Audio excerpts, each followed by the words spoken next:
સુરતના પાંડેસરા વિસ્તારના એક મકાનમાં રેડ કરી ગાંજાનો જથ્થો જપ્ત કરતી પાંડેસરા પોલીસ. પાંડેસરા પોલીસે પ્રતિબંધિત ગાંજાના જથ્થા સાથે એક આરોપીને ઝડપી પાડ્યો.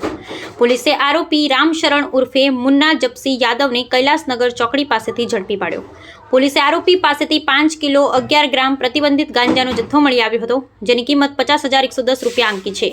તે ઉપરાંત આરોપીના ઘરેથી રોકડા રૂપિયા 1,33,760 તથા એક મોબાઈલ ફોન પણ મળી આવ્યો હતો. આરોપી છેલ્લા 4 મહિનાથી પોતાના ઘરેથી જ ગાંજાનું વેચાણ કરતો હતો. આરોપી રાહુલ નામના વ્યક્તિ પાસેથી ગાંજો લાવ્યો હતો, જેથી પોલીસે રાહુલને વોન્ટેડ જાહેર કર્યું છે.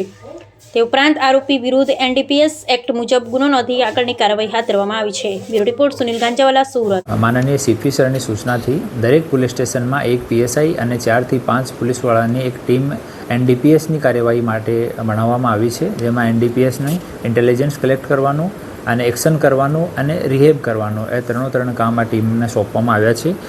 એના અંતર્ગત પાંડેસરા પોલીસ સ્ટેશન વિસ્તારમાં NDPS ટીમને ખબર મળી કે એક રામશરણ ઉર્ફે મુન્ના જીપ્સી યાદવ કૈલાસ ચોકડી પાસે એનું ઘર છે અને મૂળરૂપ ગયા બિહારનો રહેવાસી છે. એના ઘરથી ગાંજાનો વેચાણ કરે છે.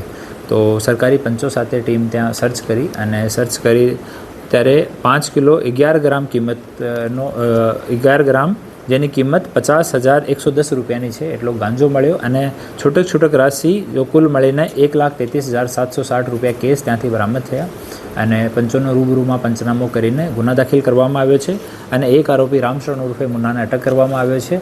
અને રામશરણથી જો સપ્લાય ચેન છે એના એક બે નામ રામશરણ આપ્યા છે કે એ 1-2 માણસો મને હોમ ડિલિવરી ગાંજાની કરતા હતા. હું ફોન પર એના સંપર્કમાં હતો અને હોમ ડિલિવરી કરતા હતા. તો એનો નંબર બધું લઈને ટેકનિકલ ઇન્વેસ્ટિગેશન હવે ચાલુ છે અને સાથે NDPSની ટીમ અમારી ફર્ધર જો કન્ઝ્યુમ કોણ કરે છે એના વિષયમાં પણ જાણકારી પ્રાપ્ત કરી રહ્યા છે.